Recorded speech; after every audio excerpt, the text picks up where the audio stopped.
Welcome back mga kabayan. Nagbabalik po muli ang inyong lingkod upang magbigay sa inyo ng mga bago at nagbabagang mga balita. Tila ba naging mainit na usapin ng isyong ito sa mundo ng social media? 32 million voters nitong si Vice President Inday Sara Duterte magdodonate para pangdagdag dito sa Office of the Vice President or para dito sa budget ng Office of the Vice President. Tila ba nagbayanihan para sa bayan ang mga botante nitong si Vice President Inday Sara Duterte para lamang sa ikaunlad ng ating bansa. House of Representatives or Kamara napahiya nga dahil itong mga ito ay tumangging bigyan at balak pa umanong bawasan itong budget ng Office of the Vice President kaya hindi na nakapagpigil ang ating mga DDS supporters or nitong mga supporters nitong si VP Inday Sara kaya na lang sila umano or sila na mismo umano ang umaksyon para labanan ang mga ginagawang katarantaduhan, kabalbalan at karumal-dumal na panggawain nitong kongreso na ito. Dito nga natin makikita mga kaibigan na kapag ang tao ay nagsama-sama para sa isang adhikain na maganda ay marami ang maggagawa. Hindi tulad nitong kongreso na ito ay mas marami nga sila pero mas marami sa kanila ang tila ba kumukontra at ayaw pa rin pangunahan or ayaw bigyan or ayaw ng mga magagandang gawain dahil nga sarili nila ang kanilang iniisip. Well mga kaibigan, para nga sa kabuwang detalye ay panoorin na lamang ang buong video. At kung bago ka pa lamang sa ating channel ay huwag kakalimutang mag-subscribe, pindutin ang notification bell at piliin ang all upang laging maging updated sa mga bago at nagbabagang mga balita. At sa mga solid viewers naman natin dyan, maraming salamat naman po sa patuloy na pagtangkilik sa ating channel. Tuloy-tuloy lang po ang laban para sa katotohanan at para na rin sa kinabukasan ng ating pinakamamahal na bansang Pilipinas. Huwag din pong kakalimutang mag-iwan ng like at i-share ang ating mga videos. At kung meron ka naman pong hinaing, ang ating comment section ay bukas para sa inyong opinion. Muli po, maraming salamat and may God continue to bless our country, the Philippines. Madam COA Representative, sino po ba sa amin dito sa kabuuan ng House of Representatives ang merong notice of disallowance? Nako, lahat po, malamang. Kaya sabihin niya, mawalang galong na po sa inyo, sir. Opo. 99% po meron kayong notice of disallowance. Lahat ng ano mga kaya? totoo. O paano ngayon? Yun ang malaki, totoong katotohanan kong.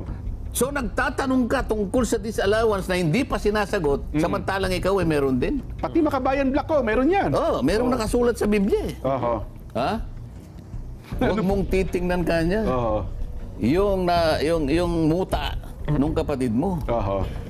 Ang tingnan mo ay nakahambalang sa sarili mong mata. Baka mas malaki pa yan nandyan. Oo, nakalagay pa ron eh. Totoo. Parang isang punong kahoy ang nakabara sa kanyang mata eh. Ano ibig niya sabihin? Umalis ka dyan sa likod ng puno na yan. Oho. Kasi natatakpan ka eh. Hindi mo nakikita yung katwiran eh. Lumabas ka dyan para makita mo yung totoo. Kasi medyo nababara yung paningin mo eh. Ayun. Kumbaga sa gera din, Opo. alam na ng kalaban mo, wala ka ng bala eh. Oho. Ha? Tama po. Naghihintay ka lang, katapusan mo na kanya. Kasi kabisado nila sa laki ng tinga.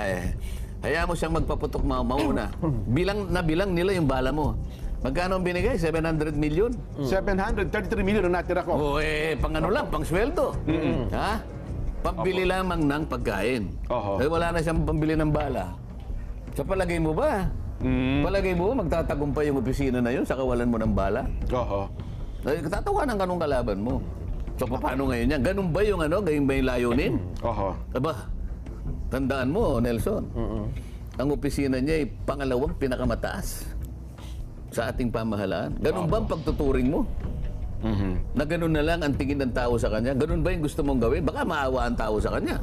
Nako, yun ang delikado. Ang mga Pilipino pa naman kong kapag ka-underdog, kinakaawaan, ay kukuha din simpatya po yan. Paano gagawin mo? Talagang maawa sila dyan. Yan, oho. Kailangan ba niya sabihin sa tao, pasensya na po kayo? Totoo naman eh. Pero baka ang mangyari dyan,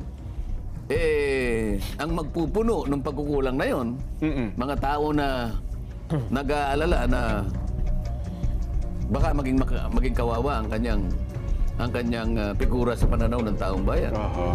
So, maaaring gumawa sila ng para, sige, mag-donate na lang tayo. Bigyan natin siya rin mula sa atin na tayo nang magkusang mag-donate para yung nawala sa kanya, punuin na lang natin. Ganun ang mangyayari siguro. Anyway, kung siguro doon sa part naman ng siyempre may mga tao din po na nagkokomento. Di ba dapat din naman talagang alamin natin kung saan nila ginugol ang mga pera, bondo ng taong bayan? Kasi perde naman ng taong bayan yan eh. Hindi ba karapatan din naman namin malaman kung saan niya po yung ginugol? Lalo pa nga meron pong report na hawak sila ng partikular na po ang Commission on Audit na lumilitaw na parang hindi nagastos ng tama yung pondo ko. Sana, totoo naman yun eh. Sana kung ang layunin talaga'y ganun lang. Na talagang, halimbawa, pag sinagot mo ng ganun, wala. huminto ka na doon sapagkat naipaliwanag niya na. Ayun. Ganun kaya ang magiging katapusan nito? Nakikita mo eh. Ulit-ulit. Iba na yung iba na yung paraan. Hindi na yung magtatanong para malaman mo eh. Nagtatanong para magpahiya ka na eh. Madali namang kwentahin yun din. Ngayon, bago mangyari yun, meron tayong inaalagaan na tradisyon. Yun ang aking yun ang aking gustong malaman sa mga kasama ko. Sapagkat sa tagal ko na sa Kamara din, sinabi ko nga sa kanila eh. Ano ba yung point of entry ko rito sa House of Representatives? 2004. 2004, yes po. 13th Congress. Ngayon, 19th Congress na tayo. Bilangin ninyo. Sa haba ng panahon na yan, ilang Vice President na yung nakita ko kung ang pag-uusapan ay yung pag-approve ng kanyang budget. Di ba? Dumaan si Vice President Binay. Dumaan si Noli de Castro. Si Leni Robredo. Palaging ganun eh. Pati Pangulo. Pangulong Duterte, Pangulong Pinoy, Pangulong Gloria Macapagal Arroyo.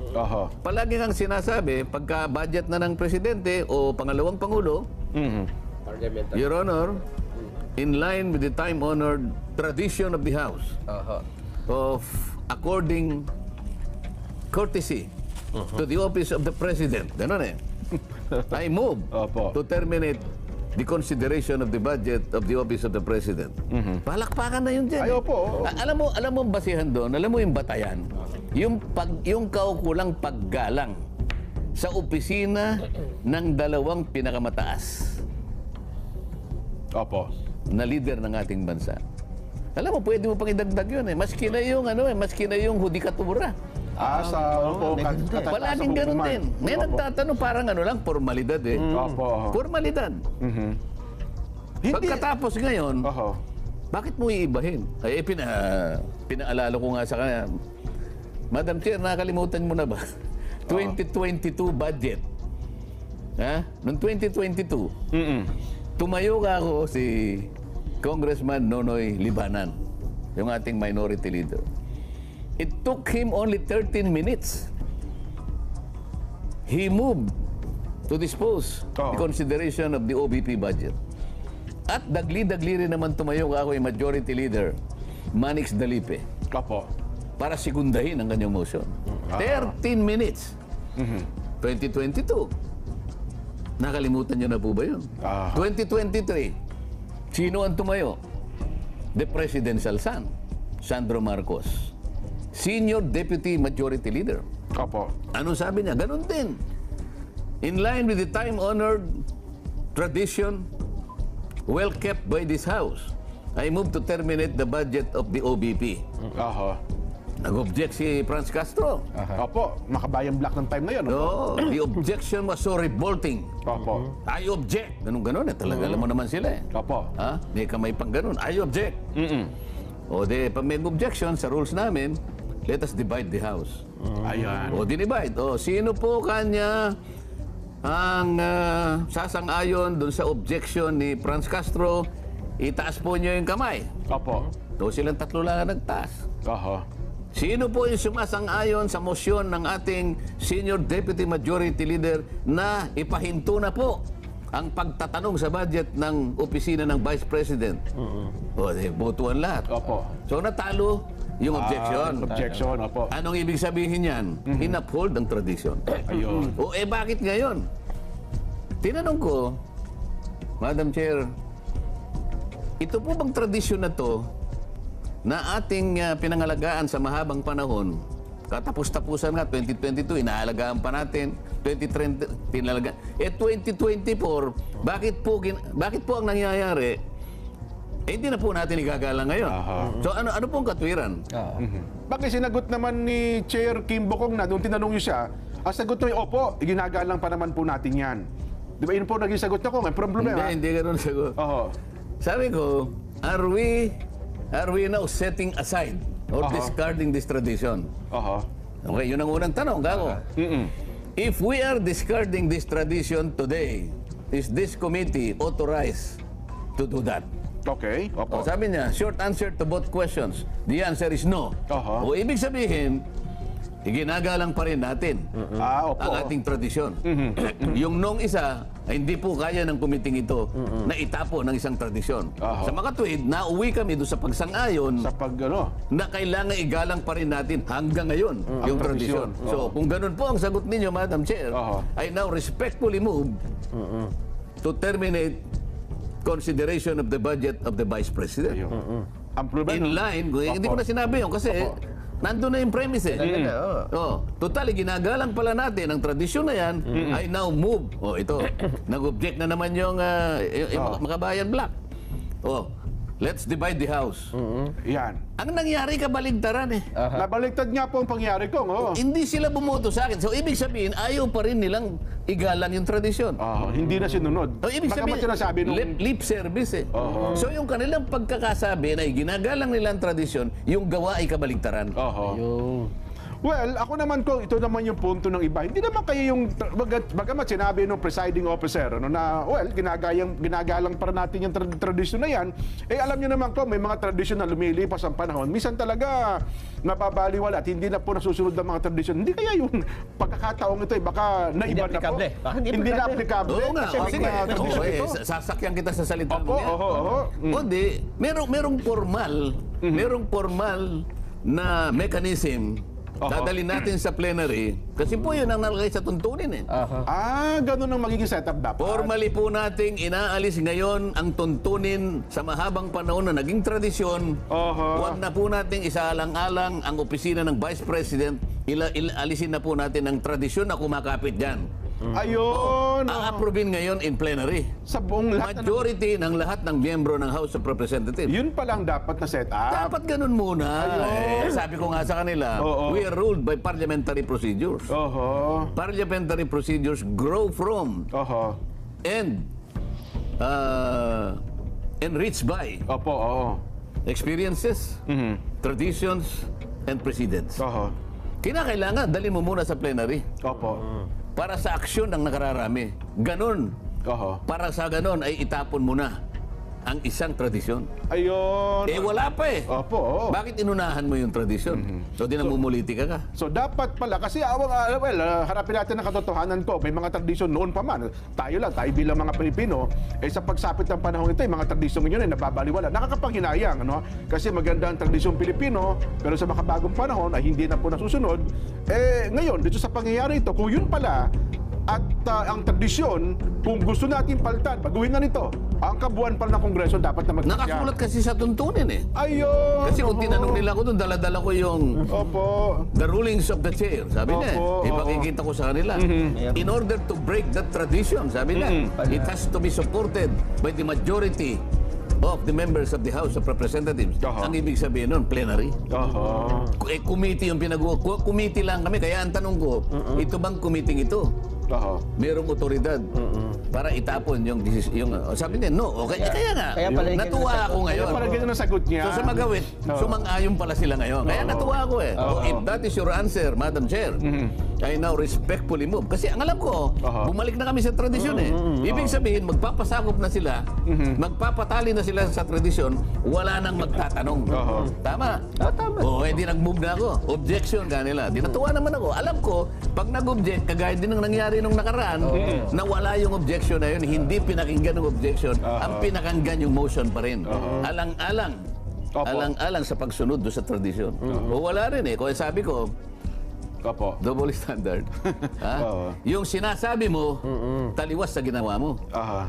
Well, ako ko nga, kasi kami ni Nelson, hindi po kami mambabatas, hindi namin alam yung rules na gano'n, ano ha? Kasi kung ang pag-uusapan po ay tradisyon, kung ako si Congresswoman Sheila Kimbo, nung time na yun, baka sabihin kong, hindi na po natin susundin ang tradisyon na yan sa araw na ito, kasi iba po sitwasyon ngayon, iba po sitwasyon noon. So, Oo, hindi, sasagutin ko lang. O, yun. Sino ka? yun palang mangyayari. Ikaw ba? Oho. Ay may karapatang sabihin mo yan sa pansarili mong opinion? Ayun, oho.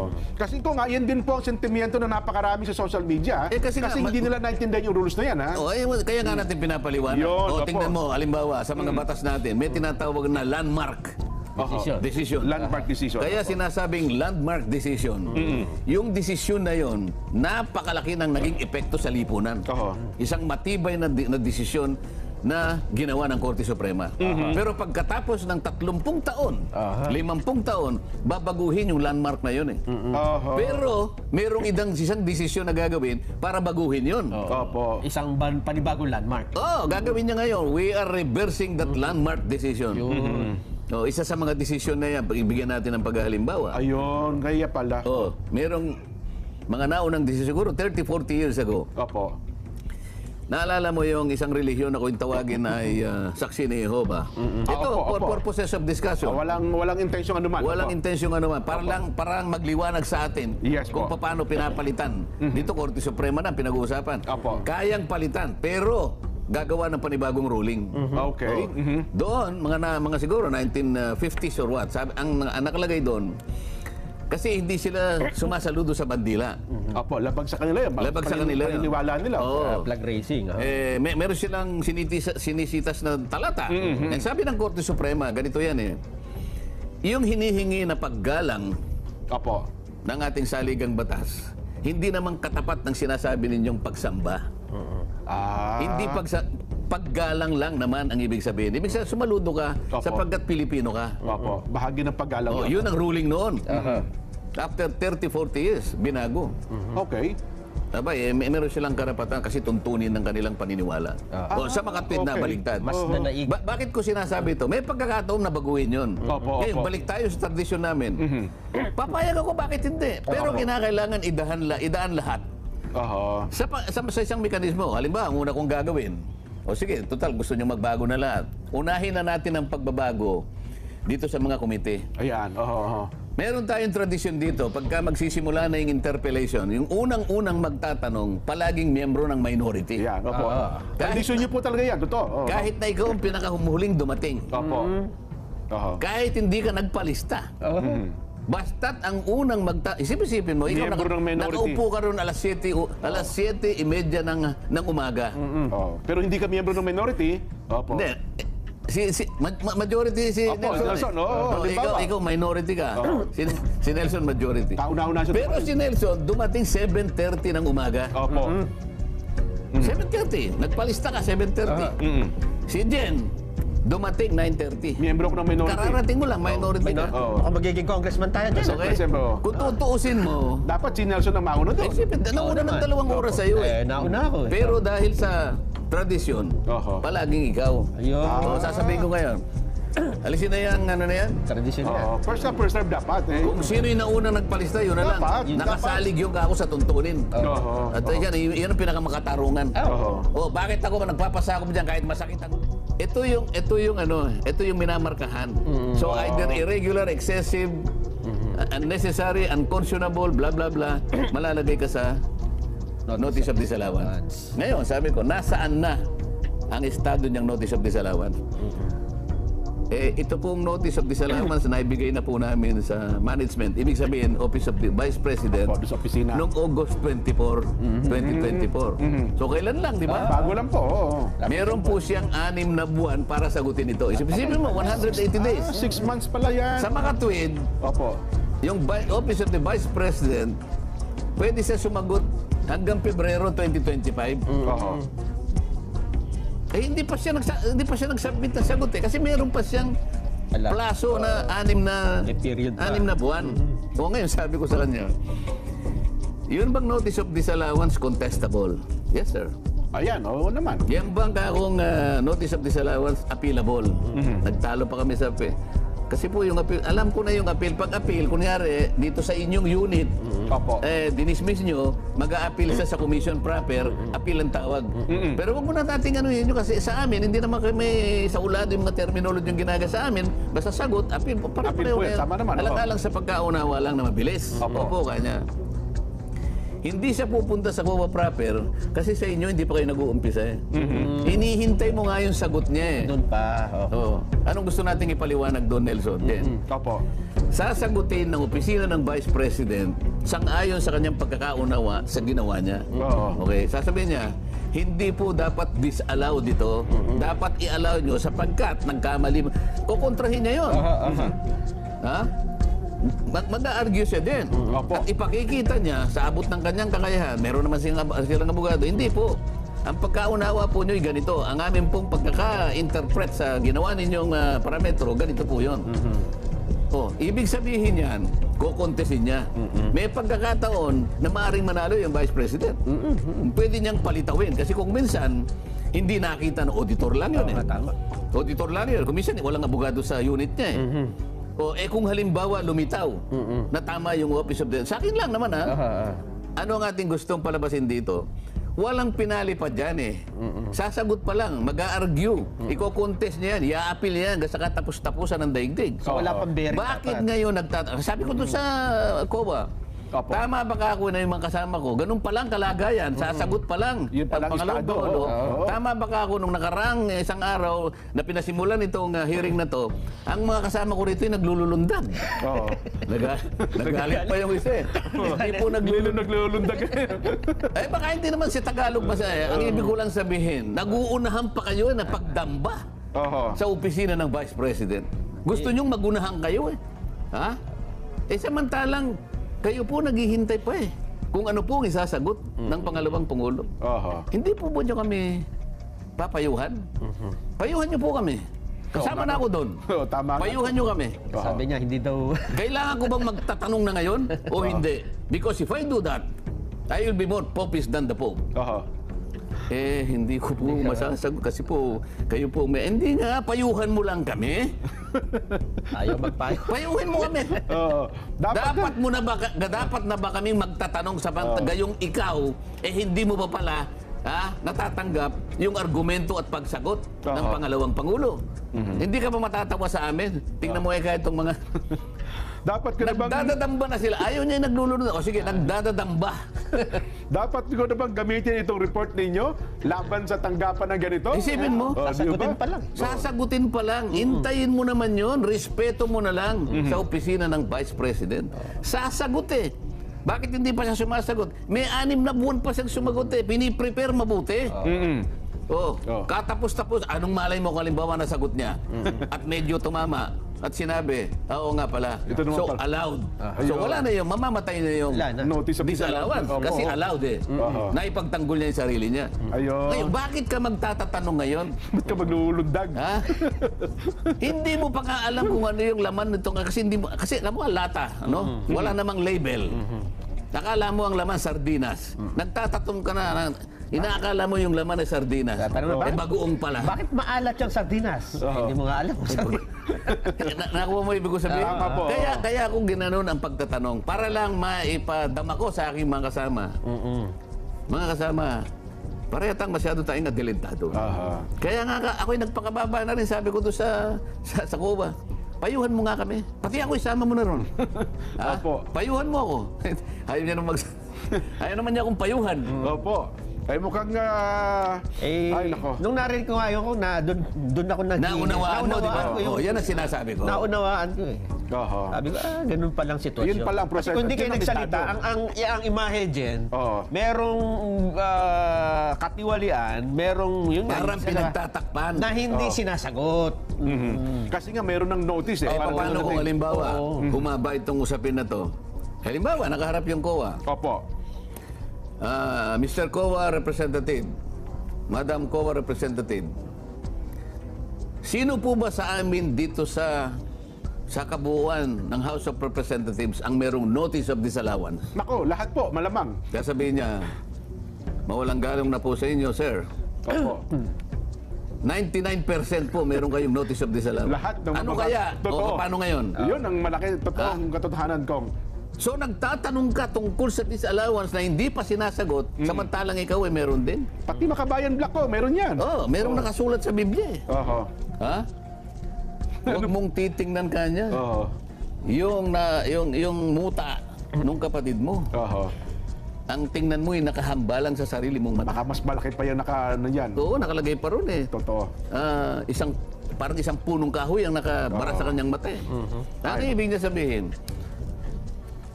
Umalis ka dyan sa likod ng puno na yan. Oho. Kasi natatakpan ka eh. Hindi mo nakikita yung katwiran eh.